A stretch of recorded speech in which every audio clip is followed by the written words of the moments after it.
오늘은 시편 3편의 말씀을 좀 보도록 하겠습니다. 한국의 한 명문대 영문과 교수님이 있었어요. 그 영문과 교수님이 학생들을 데리고 미국에 여행을 왔습니다. 영어를 공부하는 학생들이니까 일종의 현장 실습이 된 거죠. 미국의 일정 가운데 레스토랑에서 밥을 먹게 돼서 음식을 주문해야 되는 그러한 상황이 되었습니다. 이 교수님이 미국에서 유학까지 했고요. 명색이 영어를 가리키는 분인데 그런 식당에 가본 적이 없는 거예요. 그래서 이 종업원이 하는 이야기를 잘 이해하지 못했고 또 제대로 주문을 하지 못한 거예요. 절차가 굉장히 복잡하지 않습니까? 그래서 이 교수님이 굉장히 당황한 거죠. 영어 선생님인데 굉장히 당황을 했어요. 근데 그걸로 끝난 게 아니라 문제는 한국으로 돌아갔는데 한 학생이 그 사실을 인터넷에 올렸답니다. 우리 선생님이 사실은 음식 주문도 잘 못하더라. 이 사실을 올렸다는 거예요.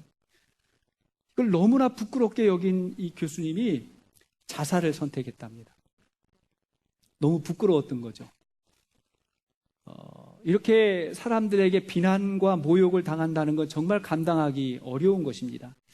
그래서 종종 유명 연예인들이나 경제인들, 정치인들이 사람들에게 공개적으로 비난과 수치를 당하면 극단적인 선택을 할 때가 있는 것입니다. 정말 안타깝지요. 그러나 이러한 억울한 상황을 견디고 극복할 수 있는 것이 저는 신앙의 힘이라고 믿습니다. 오늘 본문 6절의 말씀을 보면 천만인이 나를 애워싸 진친다 하여도 나는 두려워하지 아니하리라 이렇게 고백했잖아요. 그러니까 주위 모든 사람들이 다 나를 비난하고 대적한다 할지라도 나는 두려워하지 않겠다. 얼마나 귀한 고백입니까? 여러분, 어떤 상황에서도 주님을 바라볼 수 있는 것이 진짜 믿음이에요. 자, 오늘 본문은 바로 그런 상황에서 하나님의 구원을 경험한 다윗의 고백입니다. 자, 시편 3편은 이제 표제어가 붙었어요. 자, 뭐라고 붙었죠? 다윗이 그의 아들 압살롬을 피할 때에 지은 시라는 표제어가 붙었어요. 그때 도망가면서 이 시를 썼다는 게 아니라 훗날 그 상황을 회고하면서 고백한 내용이겠죠. 자, 다윗의 인생 가운데 많은 고난이 있었지만 이 상황이 가장 수치스러운 상황이 아니었을까 그렇게 생각이 됩니다. 자기 아들 압살롬이 반란을 일으킨 거예요. 왕의 자리를 빼앗으려고 반란을 일으켜서 다윗이 성을 비우고 도망가는데 얼마나 급했는지 맨발로 신발도 신지 못하고 도망가야 되는 그러한 상황이었습니다. 근데 그 상황에서 다윗의 편이 되어지는 사람이 거의 없는 거예요. 대다수의 백성들이 다윗이 아니라 압살롬을 지지하는 그러한 상황이 된 겁니다. 그리고 다윗을 조롱해요. 자, 1절 말씀을 보니까 1절 시작. 여호와여 나의 대적이 어찌 그리 많은지요. 일어나 나를 치는 자가 많으니이다. 대적이 너무 많다는 거예요. 어찌 그리 많은지요. 다윗을 거역하는 사람들이 많았습니다. 계속해서 2절을 보니까 시작. 많은 사람이 나를 대적하여 말하기를 그는 하나님께 구원을 받지 못한다 하나이다. 예, 많은 사람들이 조롱하는 거예요. 이제 다윗의 때는 끝났다. 더 이상 우리 하나님은 다윗의 편이 아니다. 압살롬의 편이다. 이렇게 이야기하는 거예요. 정말 견디기 어려운 그러한 상황이 돼버린 것입니다. 자, 이러한 상황에서 나타나는 반응이 굉장히 중요해요. 여러분, 믿음의 사람은 큰 승리를 거둔 이후에 하나님에게 큰 영광을 돌리는 것도 중요하지만 말할 수 없는 수치와 고난 가운데에서도 하나님께 피하고 하나님을 의지하는 이 믿음이 굉장히 중요한 것입니다. 어쩌면 이런 모습들이 더 많이 우리에게 필요한지도 모르겠어요. 우리 신앙생활 하다 보면 그렇죠? 별 이야기도 아닌데 말 한마디 듣고 마음이 속상하고 시험 받을 때가 있고요.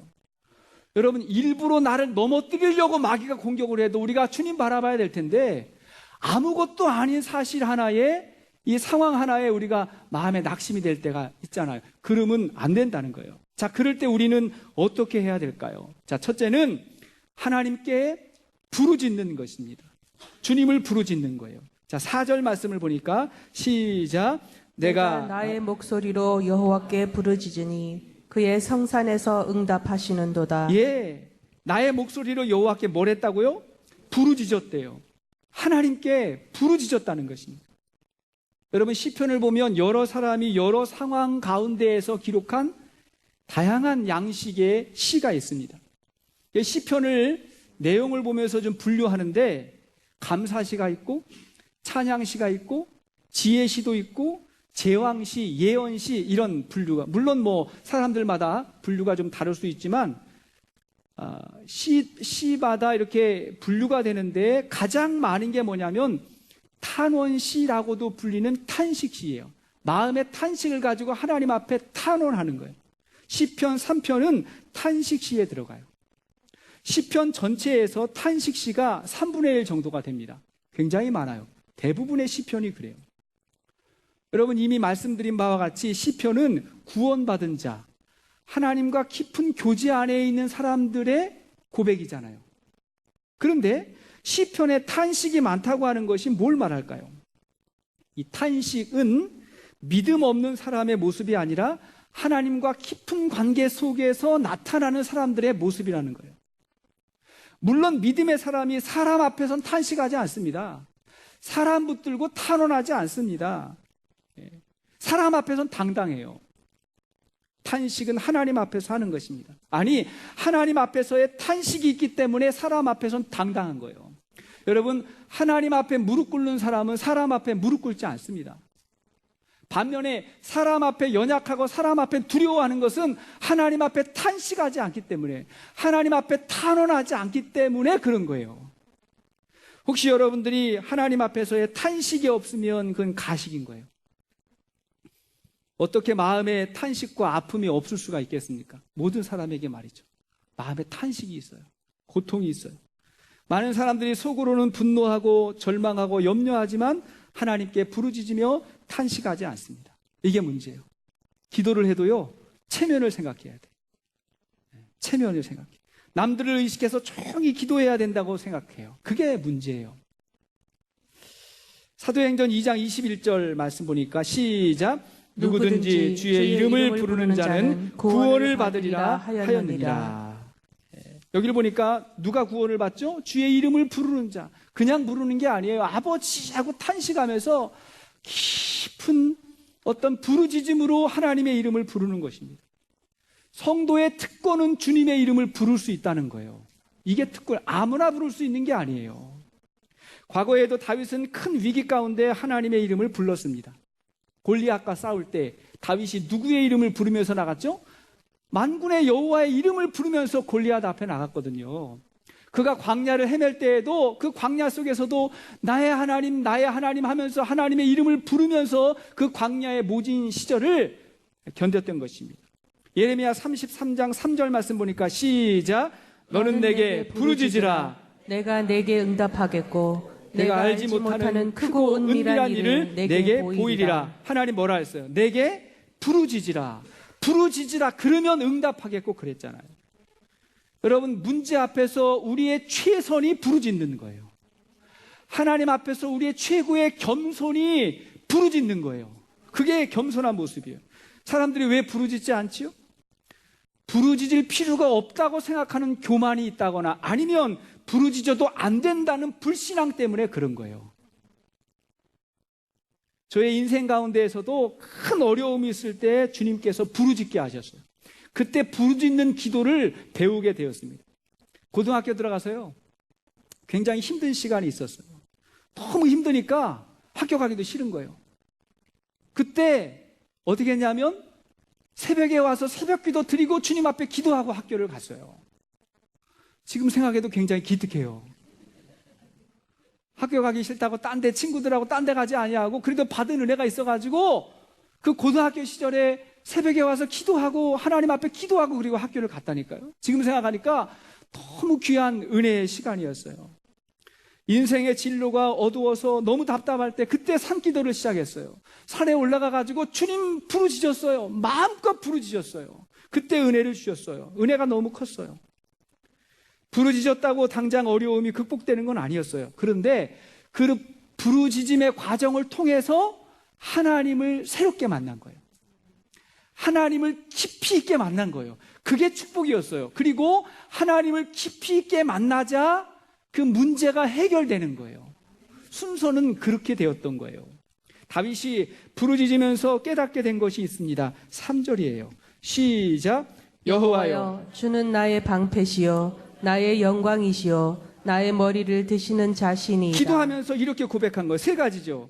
여호와여, 하나님이 나의 방패다 라고 하는 것은 지금 나를 보호하시는 분이 하나님이다 라고 하는 믿음의 고백을 하는 거예요.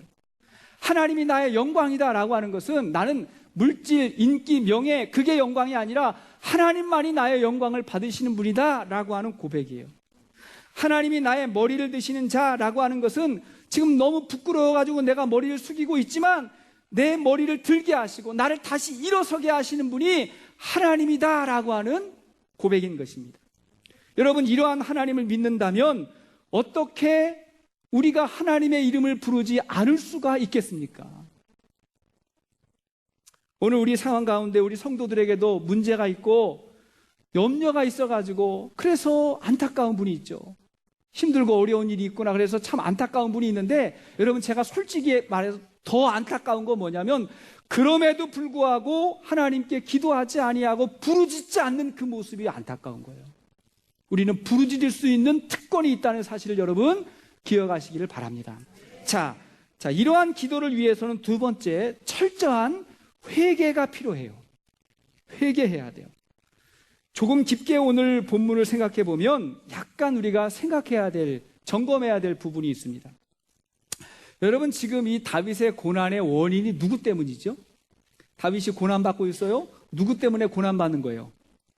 자기 자신 때문에 고난받는 겁니다. 다윗은 자기 죄로 인해서 고난받는 거예요. 다윗이 압살롬 피해야 되는 상황은 자기 죄 때문에 그런 거예요. 어떤 죄죠? 다윗이 우리아의 아내 밧세바를 범했을 때, 취했을 때, 그때 그 죄 때문이에요.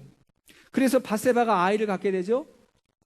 그 사실을 숨기기 위해서 이제 다윗이 밧세바의 아내 우리아, 그죠? 우리아를 일부러 죽게 하죠, 그죠? 살인죄 혹은 살인교사죄를 하잖아요. 근데 그 사실을 아무도 모를 줄 알았는데 하나님이 알고 계셨어요. 그래서 나단 선지자를 통해서 그 죄를 다윗에게 하나님께서 깨닫게 하시잖아요. 그게 사무엘하 12장 9절 이하의 말씀인데, 시작. 어찌하여 내가 여호와의 말씀을 업신여기고 나 보기에 악을 행하였느냐. 내가 칼로 햇사람 우리아를 치되 암몬 자손의 칼로 죽이고 그의 아내를 빼앗아 내 아내로 삼았도다. 이제 내가 나를 업신여기고 햇사람 우리아의 아내를 빼앗아 내 아내로 삼았은즉 칼이 내 집에서 영원토록 떠나지 아니하리라 하셨고. 예, 여기 보십시오. 이 밧세바 사건으로 인해서 하나님의 심판이 임할 거라고 지금 나단 선지자가 말하고 있는 거예요. 자, 이런 이유로 인해서 사람들은 하나님이 다윗을 버린 거 아니냐. 그러니까 다윗의 입장에서는 할 말이 없어 보이는 그런 상황이에요. 내 죄 때문이에요. 내 실수 때문이에요. 여러분 한번 생각해 보세요. 지금 사람들에게 비난받고 공격받고 있는데 나는 전혀 죄가 없는 경우와 실수도 죄도 없는 경우와 또 한편으로는 내 죄 때문에, 내 실수 때문에 사람들에게 비난을 받고 있다 그러면 여러분 어떤 게 더 힘들 것 같아요? 어떤 모습이 더 힘들 것 같아요? 이유도 없이 사람들이 비난하는 게 더 힘들 것 같지요? 그렇지 않다는 거예요. 왜냐하면 그런 경우에는요, 적어도 하나님 앞에서는 당당하잖아요. 하나님 바라볼 수 있잖아요. 죄가 없으니까. 그리고 여러분, 그런 경우에 시간이 지나면 사람들의 비난이 틀렸다는 게 다 드러납니다. 진실은 시간이 지나면 드러나는 게 대부분이거든요. 그런데 내 죄로 인해서 당하는 고난은 견디기가 어려운 거예요. 누구에게 말하기도 어려워요. 앞서 자살을 선택했던 교수도 자기 책임도 있다고 인정하니까 이게 힘든 거예요. 자, 그러면 어떻게 해야 되죠? 내 죄 때문에 당하는 이 비난과 고난을 어떻게 해야 되죠? 회개해야 되죠. 더 철저하게 하나님 앞에 회개해야 되죠. 다윗은 하나님 앞에 정말 철저하게 회개했어요. 자, 나단 선지자가 책망할 때 다윗이 그 앞에서, 아니 하나님 앞에서 곧바로 회개했습니다. 또한 압살롬의 반역으로 인해서 성을 도망 나올 때 다윗이 성에 나오잖아요. 그런데 제사장이 하나님의 법궤를 메고 다윗을 따라 나오는 거예요. 제사장이 함께 있으면 그래도 다윗에게 힘이 생길 수 있잖아요. 그런데 다윗이 뭐라 그러냐면 제사장에게 다시 법궤를 가지고 성 안으로 들어가라고 그렇게 이야기를 합니다. 왜 그렇죠? 내 죄 때문에 당하는 고난으로 인해서 하나님을 이용하지 않겠다는 것. 그건 내 죄 때문에 지금 벌을 받는다. 그렇게 생각한 거예요. 또한 다윗이 도망갈 때 시므이라고 하는 노인이 다윗을 조롱하며 돌을 던져요. 노인이 나타나가지고 돌을 던지면서 너 죄 때문에 그런 거야 하면서 막 비난을 하는 거예요. 그때 옆에 있던 다윗의 신하가 그 시므이를 죽이려고 할 때 다윗이 뭐라고 하죠? 그게 사무엘하 16장 10절 말씀이에요.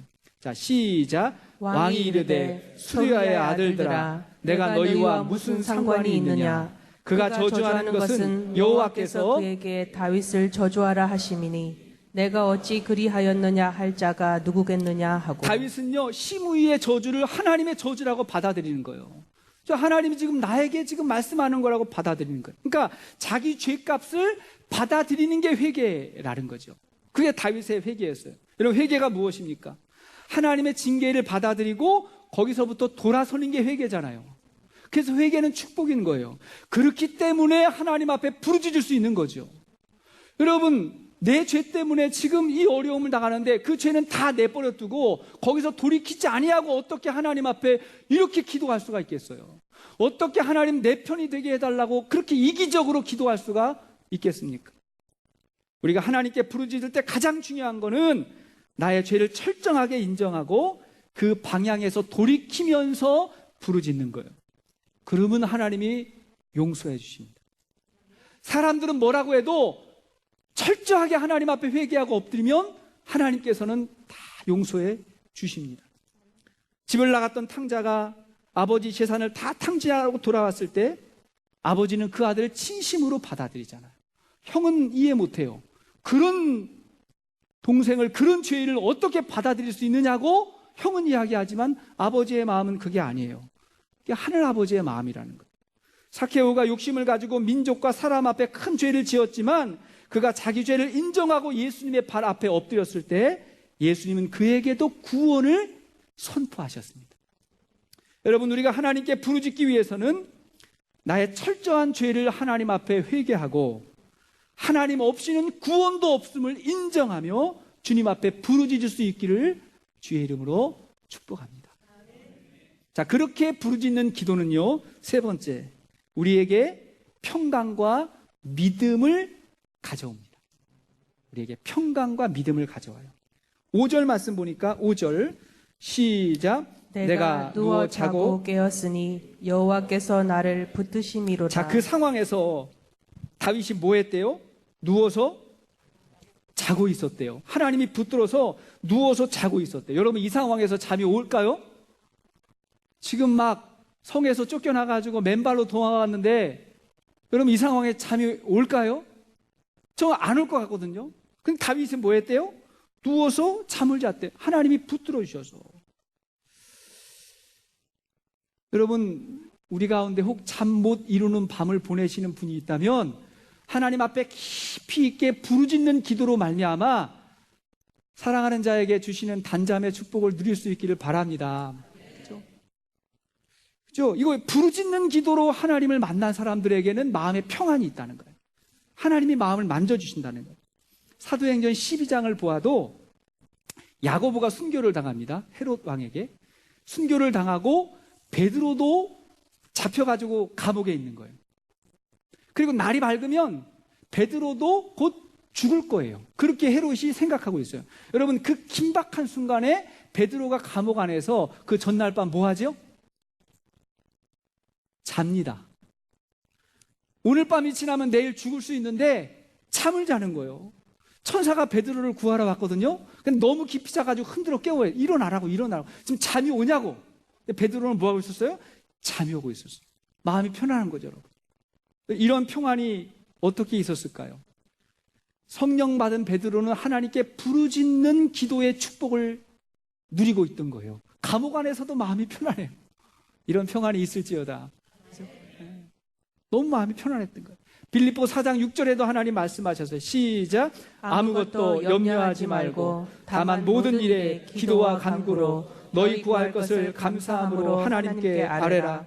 그리하면 모든 지각에 뛰어난 하나님의 평강이 그리스도 예수 안에서 너희 마음과 생각을 지키시리라. 여러분, 기도하면 누구나 받는 복은 뭐냐면 하나님의 평강이 우리의 마음을, 생각을 지켜주시는 거예요. 아멘이십니까? 하나님의 평강이 우리에게 임하는 거예요. 그래서 염려하면 문제만 있지만 기도하면 응답이 있는 거예요. 한번 따라합시다. 염려하면 문제 있고 기도하면 응답이 있다. 염려해보세요. 더 큰 염려가 찾아오죠. 기도해보세요. 응답이 있다는 거예요. 우리의 염려를 이길 수 있는 방법은 기도하는 것입니다. 그래서 잠시 아침에 일어나서 기도할 수도 있고 목장에 모여서도 기도할 수 있어요. 그러나 정말 힘껏 부르짖어서 기도해야 될 상황이라면 여러분, 교회에 오셔가지고 새벽을 깨우면서 기도하십시오. 주중에라도 오세요. 토요 새벽 예배에 오셔서 간절히 기도하십시오. 금식을 선포하고 기도하십시오. 다음 주에 기도원 가잖아. 이럴 때 나하고 관계없다고 생각하지 말고, 아니 염려하고 걱정하면서 왜 안 가십니까? 왜 기도하지 않습니까? 기도할 수 있는데 왜 염려하십니까? 이런 찬양도 있잖아요. 하나님 앞에 부르짖어서 기도해야 되는 상황이라면 간절히 부르짖을 수 있기를 바랍니다. 또한 우리가 기도할 때 우리의 믿음도 자라요. 7절을 보니까 7절 시작. 여호와여 일어나소서. 나의 하나님이여 나를 구원하소서. 주께서 나를 모든 원수의 뺨을 치시며 악인의 일을 꺾으셨나이다. 여기 보니까 악인의 일을 꺾으셨다. 뺨을 치시고 악인의 일을 꺾으셨다. 하나님이 내 편이라고 하는 확신 때문에 지금 이 죄인 다윗이 이렇게 기도하는 거예요. 확신을 가지고. 근데 여기서 중요한 게 뭐냐면 시제예요. 이를 꺾으셨나이다. 이게 뭐예요?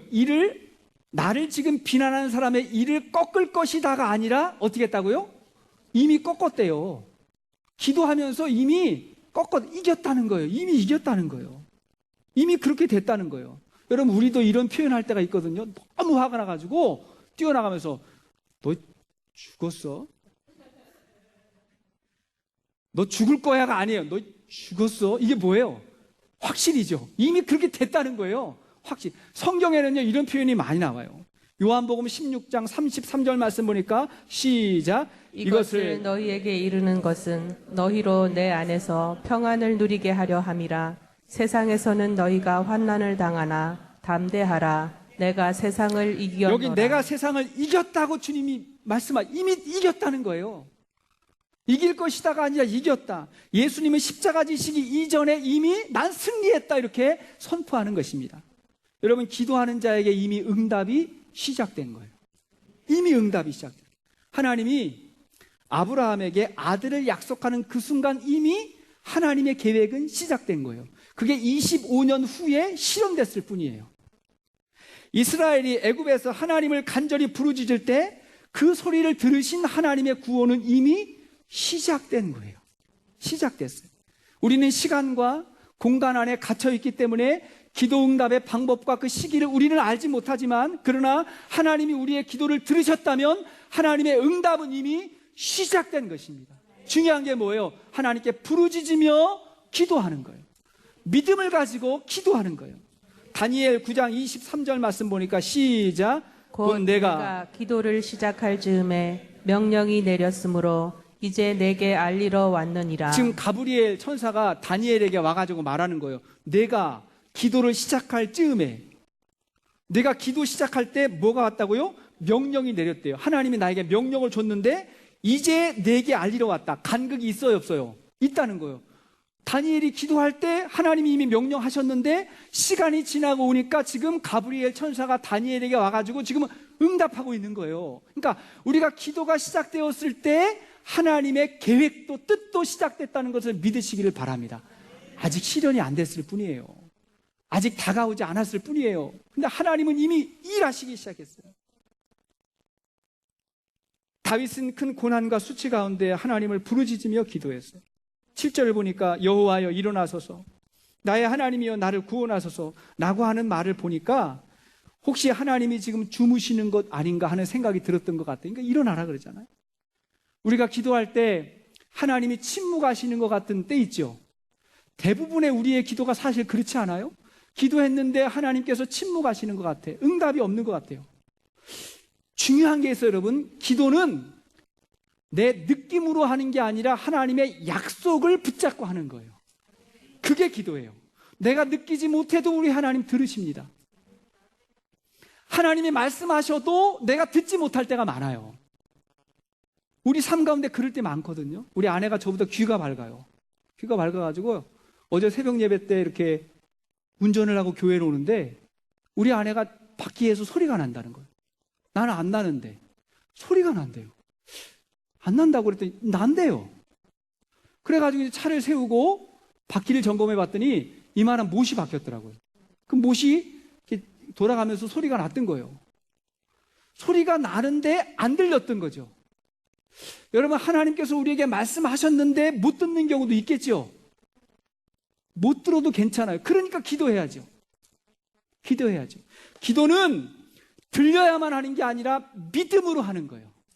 느낌으로 하는 게 아니라 약속을 붙잡고 하는 거예요. 그러면 하나님께서 구원하십니다. 기도하면서 우리의 믿음이 자라요. 없던 믿음도 생겨요. 기도하면서 견뎌요. 기도하면서 하나님의 회복을 경험해요. 그래서 8절 말씀 보니까 시작. 구원은 여호와께 있사오니 주의 복을 주의 백성에게 내리소서. 구원은 여호와께만 있사오니 복은 하나님께서만 주시오니 이 사실을 믿고 집중하면서 간절히 기도하며 하나님의 구원을 경험할 수 있게 되기를 축복합니다. 여기서 구원은 뭐죠? 죽어서 천국 가는 그런 구원뿐만 아니라 큰 위기 가운데, 어려움 가운데, 환난 가운데 하나님을 부르짖을 수밖에 없는 그 상황 가운데 하나님을 부르짖을 때 우리에게 구원이 임하는 줄로 믿습니다. 찬양 같이 한번 하실게요.